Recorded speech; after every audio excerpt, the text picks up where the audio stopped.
서울에서 평양까지 단 1분, 서울에서 베이징까지 5분, 그리고 지구 반대편 뉴욕까지 2시간 만에 도달하는 꿈의 속도. 음속의 5배, 즉 마하 5 이상의 속도로 비행하는 극초음속 기술은 현재 전 세계 군사 강국들이 사활을 걸고 경쟁하는 최첨단 무기 기술의 정점입니다. 러시아가 우크라이나 전쟁에서 킨잘 극초음속 미사일을 사용하여 방공망을 무력화시킨 이후 전 세계는 기존의 미사일 방어 체계가 무용지물이 될 수 있다는 공포에 휩싸였습니다. 이러한 상황에서 대한민국 역시 손을 놓고 있는 것이 아닙니다. 국방과학연구소를 중심으로 극초음속 순항미사일 하이코어 개발에 박차를 가하고 있으며 더 나아가 우주를 비행하는 우주비행기 개발까지 넘보고 있습니다. 오늘 영상에서는 현존하는 그 어떤 방패로도 막을 수 없다는 절대창, 대한민국의 극초음속 무기 개발 현황과 미래 비전을 심층 분석합니다. 먼저 극초음속 무기가 왜 무서운지 이해해야 합니다. 일반적인 탄도미사일은 포물선을 그리며 높이 올라갔다가 떨어지기 때문에 레이더로 궤적을 예측하여 요격할 수 있는 가능성이 있습니다. 하지만 극초음속 미사일은 낮은 고도에서 마하5 이상의 속도로 비행하며 마치 물수제비를 뜨듯이 대기권을 넘나들며 불규칙하게 기동합니다.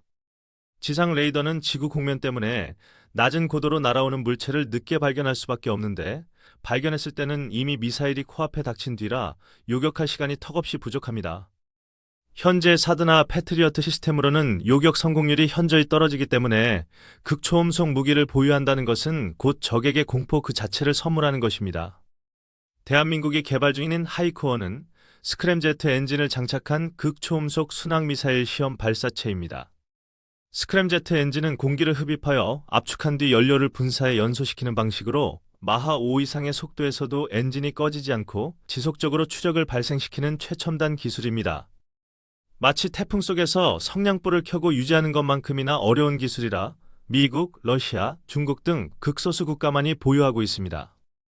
한국은 이미 지상시험을 통해 스크램제트 엔진 기술을 검증했으며 조만간 비행시험을 통해 그 성능을 입증할 계획입니다. 하이코어가 실전 배치된다면 우리 군은 평양의 지휘부나 이동식 발사대를 발사 징후가 포착된 지 몇 분 안에 타격할 수 있는 능력을 갖게 됩니다. 적이 미사일 연료를 주입하기도 전에 우리의 극초음속 미사일이 먼저 날아가 발사대를 파괴해버리는 진정한 의미의 킬체인이 완성되는 것입니다. 또한 한국형 전투기 KF-21에 탑재할 수 있는 공대지 극초음속 미사일 개발도 병행되고 있습니다. 전투기에서 발사하면 사거리가 더 늘어나고 적의 방공망 사각지대에서 기습적으로 공격할 수 있어 생존성과 타격 효과가 배가 됩니다. 우리가 만든 전투기에 우리가 만든 극초음속 미사일을 달고 비행하는 모습은 상상만으로도 가슴 벅찬 일입니다. 하지만 대한민국의 야심은 여기서 멈추지 않습니다. 극초음속 기술을 바탕으로 우주와 지구를 오가는 재사용 무인 우주비행기 개발까지 구상하고 있기 때문입니다. 마치 미국의 X-37B처럼 로켓에 실려 우주로 나갔다가 임무를 마치면 활주로의 비행기처럼 착륙하는 우주선입니다. 이 우주비행기는 적의 위성을 감시하거나 파괴하는 킬러 위성 역할을 할 수도 있고 정찰 장비를 싣고 적진 상공을 초고속으로 통과하며 정보를 수집할 수도 있습니다. 또한 긴급하게 소형 위성을 궤도에 올려놓거나 우주정거장에 물자를 보급하는 등 다양한 임무 수행이 가능합니다. 우주비행기는 대기권 내에서는 항공법에 적용을 받고 우주공간에서는 우주법에 적용을 받는 경계선상의 무기체계로 전략적 유연성이 매우 뛰어납니다. 대한민국은 누리호 발사 성공으로 우주 발사체 기술을 확보했고 가오리 X 개발을 통해 스텔스 무인기 기술을 축적했습니다. 여기에 극초음속 엔진 기술까지 더해진다면 한국형 우주 비행기 개발은 결코 불가능한 꿈이 아닙니다. 특히 하나 에어로스페이스와 한국항공우주산업 등 민간 기업들이 뉴스페이스 시대에 맞춰 우주 산업에 적극적으로 투자하고 있어 기술 개발 속도는 더욱 빨라질 것으로 예상됩니다. 주변국인 중국과 일본 역시 극초음속 무기 개발에 열을 올리고 있습니다. 중국은 둥펑 17 등 다양한 극초음속 미사일을 이미 실전 배치했고 일본은 도서방위를 명목으로 극초음속 활공탄 개발을 서두르고 있습니다. 이러한 군비 경쟁 속에서 대한민국이 뒤처지지 않고 억제력을 유지하기 위해서는 독자적인 극초음속 기술 확보가 필수적입니다. 우리가 극초음속 미사일을 보유하고 있다는 사실만으로도 주변국들은 함부로 우리를 위협할 수 없게 됩니다. 이것이 바로 힘에 의한 평화이며 과학기술이 보장하는 안보입니다. 물론 극초음속 기술 개발에는 막대한 예산과 수많은 기술적 난관이 따릅니다.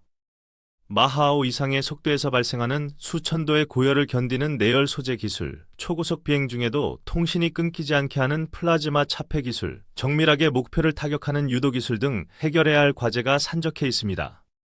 하지만 우리는 반도체, 디스플레이, 배터리 등 첨단 산업 분야에서 세계 1위를 달리고 있는 기술 강국입니다.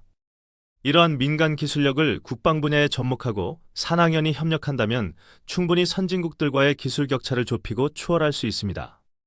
국방과학연구소는 이미 고온 소재 연구와 플라즈마 제어 기술 등 기초 연구에 상당한 진척을 보이고 있습니다. 하이코어 프로젝트가 성공적으로 완료되면 대한민국은 세계 4대 극초음속 기술 보유국으로 도약하게 될 것입니다. 이는 단순히 무기 하나를 개발하는 것을 넘어 항공우주 산업 전반의 기술 수준을 획기적으로 끌어올리는 계기가 됩니다. 극초음속 여객기나 우주관광 산업 등 미래 먹거리 산업으로의 파급 효과도 엄청날 것입니다. 서울에서 뉴욕까지 2시간 만에 가는 날이 오면 우리의 생활 방식과 경제 지도는 완전히 뒤바뀔 것입니다. 그 미래의 중심에 대한민국의 기술이 있다는 것은 우리 아이들에게 물려줄 가장 큰 유산입니다. 지금 이 순간에도 연구소의 불은 꺼지지 않고 있으며 수많은 과학자들이 미지의 영역인 극초음속의 벽을 넘기 위해 땀 흘리고 있습니다. 실패를 두려워하지 않는 그들의 도전 정신에 깊은 경의를 표하며 국민 여러분의 따뜻한 관심과 응원이 그들에게 큰 힘이 될 것입니다. 첨단 무기 채널은 대한민국의 미래를 책임질 극초음속 기술과 우주무기 개발 과정을 끝까지 추적하고 가장 먼저 여러분께 소식을 전해드리겠습니다.